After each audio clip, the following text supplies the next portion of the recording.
Solo así podremos determinar de manera seria y con fundamento si tal o cual jugador merece el mote de el mejor de la historia. Abrazo grande y bienvenidos a mi canal. Hola gente linda, ¿cómo están? Que sea lo que Dios quiera. Si no me conoces, yo soy Ale y hoy vamos a ver quién es el mejor de la historia. Hay que ver, menudo lío. Se habla con mucha liviandad de que tal o cual es el mejor jugador de la historia o del siglo.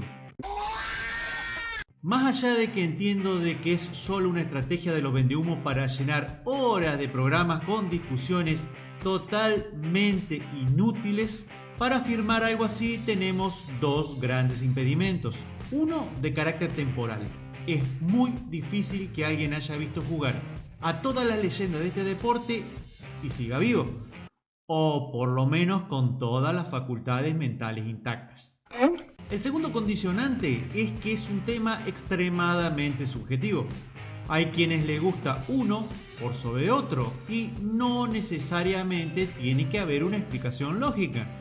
Muchachos, esto es fútbol. Es obvio. Y obviamente por cuestión generacional la mayoría de los chicos de menos de 30 años dirán que Messi, los menores de 60 Maradona y así. Así que para hacer esto de manera seria y con sentido, para intentar la elección voy a respetar ciertas reglas. No vale el mejor porque me gusta a mí y listo. Eso se lo dejamos a vendehumos como Lieberman. Regla número 1. Recorté nuestra selección de jugadores a 4. Pelé, Maradona, Cristiano y Messi. ¿Por qué solo ellos? Porque si no, este video duraría 2 días. Segundo. Regla número 2. Vi varios partidos completos de los jugadores en cuestión. Partidos, no resúmenes. ¿Me entendieron? Regla número 3. Dejé totalmente de lado la estadística porque deforma la realidad. Me explico. Ya lo vamos a ver más adelante, pero hoy día se juegan por semana como mínimo el doble de partidos que en los años 60. Así que es obvio que se van a romper récords. Regla número 4. Es importantísimo saber cómo era el fútbol en otras épocas. Es lo que nos va a dar el contexto. Así que vamos a ver un resumen muy abuelo de pájaro de las principales características del juego de esos años. Te advierto, el video va a tomar un poco más de tiempo, pero creo que es importante entender que no siempre se jugó de la misma manera y que cada uno de los 4 se destacó en un fútbol específico, con determinadas características. Está bien, está bien. Adelante. Regla número 5. Voy a olvidarme de que hay 2 argentinos en la lista y voy a intentar ser lo más objetivo posible. Muy bien, bien hecho, sí, sí. Así que si sos de esos tóxicos fundamentalistas mesianos o maradonianos, te recomiendo abandonar ya el video. Así de fácil. No hay nada de malo en que consideres a Messi o Maradona el mejor de la historia. Lo malo es no entender que eso es una cuestión tuya, totalmente subjetiva, que se puede opinar distinto y eso no implica ser traidor a la patria. En el Raye no tenemos dioses intocables.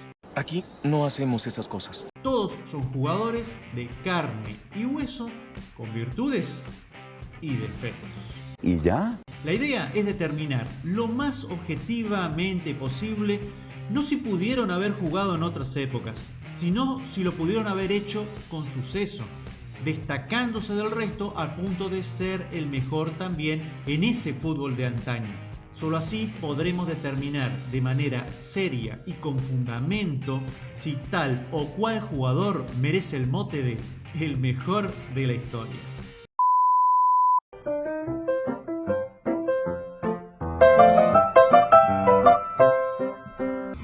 Una visión más romántica del fútbol que llegó a nuestros tiempos llena de mitos. No me lo creo. No me lo creo. Por ejemplo, que no se le daba importancia a la preparación física. La cuestión física era importante, pero solo como sustento de las cualidades técnicas del jugador. Otro mito es que no se necesitaba entrenadores, y los jugadores jugaban solos, corriendo tras la pelota libremente, sin ningún sistema que los organizara en el campo. Pero tampoco es así. Como ya lo sabes, ya desde la década del 20 se empezaba a contratar entrenadores, primero por un periodo corto de tiempo y luego más permanentes en el cargo. Y si no sabes de lo que te hablo es porque no viste este video donde lo explico. Así que no pierdas el tiempo, suscríbete y mirate esa serie de videos que están bárbaros. ¿Aplaudimos o qué? Lo cierto es que existían los sistemas de juego. Entre los más populares de la época estaban la pirámide y la WM. Era muy difícil para un sudamericano llegar al fútbol europeo, en todo sentido, desde el viaje hasta las oportunidades. Lo realmente gracioso es que tampoco interesaba demasiado. Muchas de las figuras se contentaban con la vida, los equipos y campeonatos de esta parte del mundo. Claro, están las excepciones, pero eran contadas con los dedos. A decir verdad, poco se sabía del fútbol europeo más allá de cruzarse cada 4 años a nivel selecciones en Juegos Olímpicos o Mundiales. Y nada más. Sí, cuando se enfrentaban se notaban dos estilos diferentes. Uno, el europeo más físico y veloz, buscando el pelotazo y a correr. Otro, el sudamericano, más lento y técnico, intentando jugar segura la pelota. En general, los partidos eran bastante rígidos. Era como que si todos entendían que, como el fútbol era un deporte de contacto, los choques y golpes eran inevitables. Los árbitros no eran tan estrictos y cobraban, a veces, solo las faltas más groseras, violentas o que claramente atentaban contra el normal desarrollo del juego. ¡Menos mal! ¿Cómo le iría en esta época a nuestros 4 players? Los 4 lo harían realmente muy bien, pero no estoy seguro de que al punto de destacarse. ¡Despelote! Pelé empezaba a asomar y fue figura en un mundial al final de esta etapa. Maradona, por su posición en la cancha y cualidades técnicas, pudo haber desarrollado una buena carrera. A Messi lo hubieran tirado más a la raya, tipo wing, para aprovechar su velocidad, y Cristiano por físico como centrodelantero. Ambos hubieran tenido una buena carrera, pero tampoco estoy seguro de que hubieran maravillado. Sí. Más allá de alguna corrida con habilidad que hubiera terminado indefectiblemente en una falta o cuerpeo de algún defensor recio, tipo Obdulio Varela o Nasasi, ante la atenta mirada del árbitro.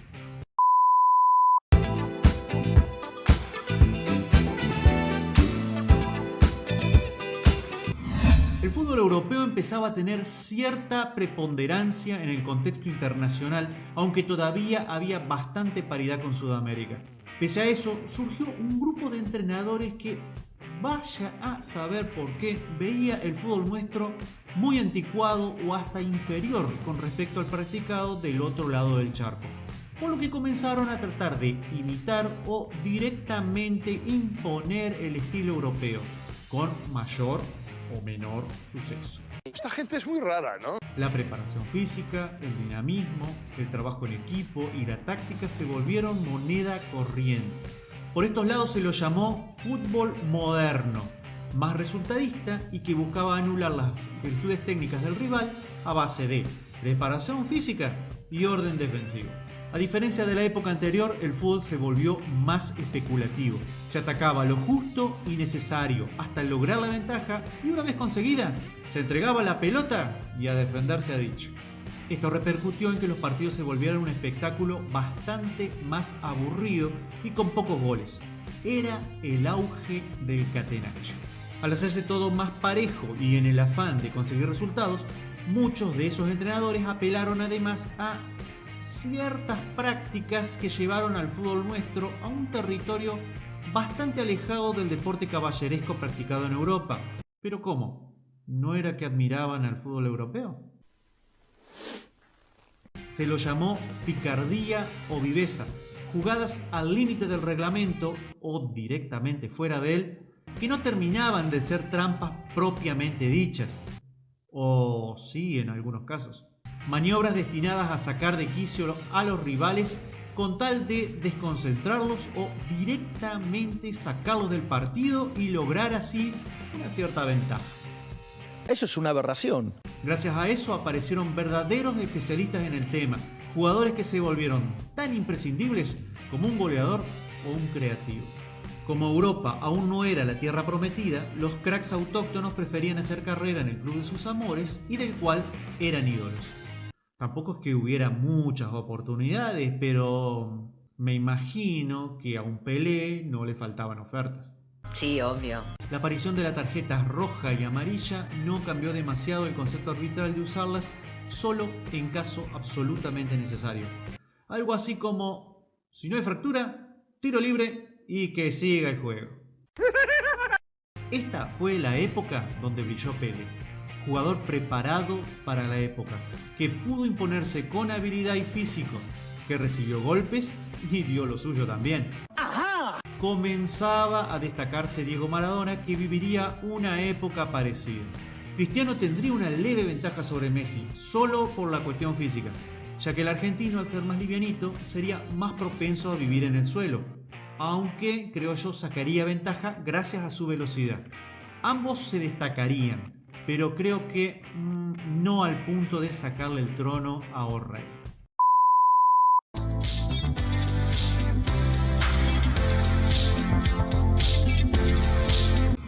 La época más prolífica en cuanto a jugadores talentosos a nivel mundial. Maradona, Platini, Sócrates, Zico, Laudrup, Francescoli, por nombrarte algunos. Bestia.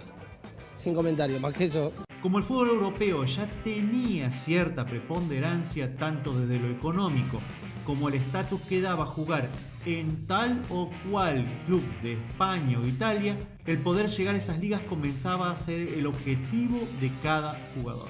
Aunque a decir verdad, eso era complicado aún para los grandes talentos. ¿Pero por qué? Existía el cupo de extranjeros, donde cada equipo podía tener 3, sin importar si era europeo o no. Gracias a eso se mantenía la paridad con respecto a Sudamérica a nivel equipos, ya que las estrellas no emigraban tan fácil. Se notaba bastante la diferencia de estilos, el europeo más veloz, con más énfasis en la preparación física y, si lo querés ver de esa manera, más noble. El sudamericano, más lento, técnico y mañoso. Pero bueno, cada uno, y está muy bien, ¿no? Hay que respetar las formas de todo, ¿no? A muchos cracks de por estos lados le costó muchísimo adaptarse a una visión y práctica de fútbol totalmente diferente y más rígida del que estaban acostumbrados. Ahora, si bien eran dos estilos diferentes, ninguno arrugaba cuando había que poner la patita. Sean europeos o sudamericanos, no dudaban en bajar de una patada o un buen guadañazo al creativo o estrella del rival con tal de pararlo. Y todo ante la atenta mirada de los árbitros, que dejaban pasar varias murras antes de amonestar y que a lo sumo llegaban a cobrarte el tiro libre. Creo que está por demás decir que la roja se sacaba en situaciones verdaderamente extremas. Y punto y se ha acabado. Fueron los tiempos de un fútbol más defensivo, el 4-4-2 como sistema general, la irrupción de la línea de 3 con un líbero y 2 stoppers como sistema alternativo y las últimas apariciones del enganche o 10 creativo. Chau, chau, adiós. La época donde reinó Diego Maradona. Y que bien pudo haber jugado y con bastante suceso Pelé. Ambos tenían el carácter, habilidad y picardía para destacarse en un fútbol lleno de buenos jugadores y marcadores con la guadaña fácil. Y dentro de esos cracks de segundo orden como Zico, Francescoli, etc., tranquilamente pudieran estar Messi y Cristiano, aunque no al punto de disputarle el trono a Diego. Primero, porque tendrán que arreglárselas prácticamente solos en sus equipos, sin la constelación de estrellas con la que se hicieron notorios en Barcelona y Real Madrid. O sea, olvídate en esa época que iba a darse una MSN, el cupo de extranjeros no lo permitía. Y listo. Segundo, no me los imagino aguantando mucho tiempo una marca como la que Reina o Gentile le hicieron a Maradona, con solo una amarilla como castigo.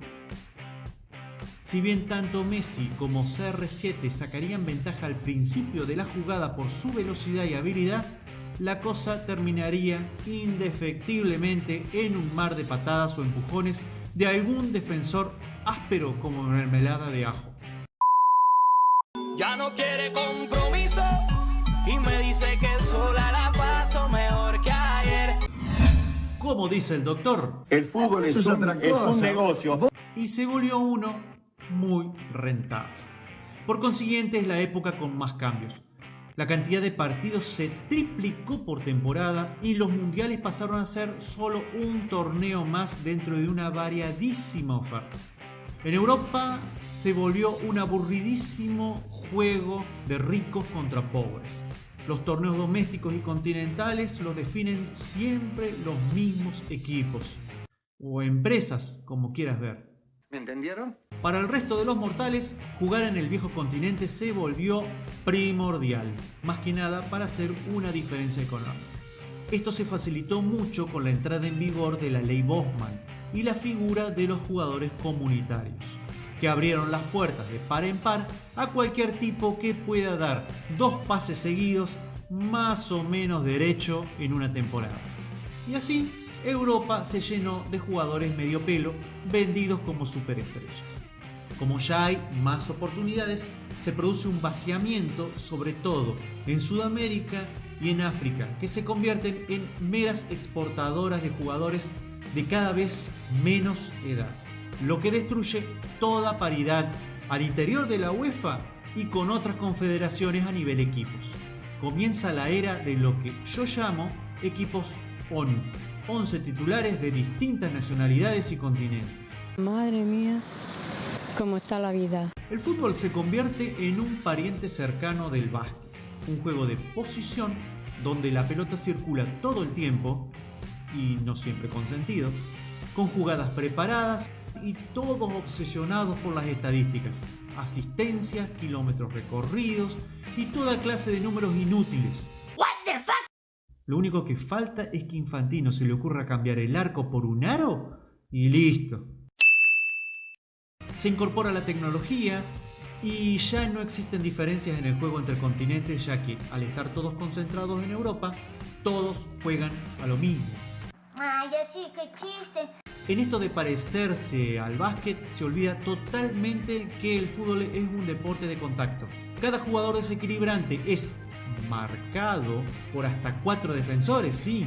Pero como los árbitros son excesivamente rigurosos al punto de sancionar y expulsar por faltas ridículas e imperceptibles, solo lo rodean o acompañan, por lo que si el creativo es además rápido, puede superar a varios marcadores a la vez. Muchachos, se acabó el tiempo de la guadaña. ¡Ah! ¡Qué peste! Existe una sobreexposición de los jugadores gracias a las redes sociales que ya excede el campo de juego para convertirse en verdaderas estrellas mediáticas que con cada posteo nos recuerdan lo pobres que somos. No, esto ya es demasiado. Llegamos a la época del reinado de Messi y CR7. Acordate que dejamos afuera toda esa cantidad de estadística inútil y que tanto le encanta Sportcenter. Solo nos concentramos en el juego y en eso está más que claro que ambos son, y por lejos, los mejores jugadores de esta época. ¿Y Pelé y Maradona? Pelé tiene un jugador que, si bien no es un clon, es bastante parecido. Ojo, dije bastante parecido, no igual. Sí, adivinaste, Kylian Mbappé. ¿Sí? Como O'Reilly era un jugador más completo, hay fundamento para decir que le hubiera ido bastante bien. ¿Y Diego? Otro que le hubiera ido de maravilla, aunque sinceramente no hubiera podido mantener el nivel tanto tiempo como sí lo hicieron Messi o CR7. ¿pero por qué no? Debido principalmente al nivel de distracciones y exposición que hoy rodean al jugador. Digamos, si Diego no pudo con su entorno en los 80, ¿qué queda si jugara hoy?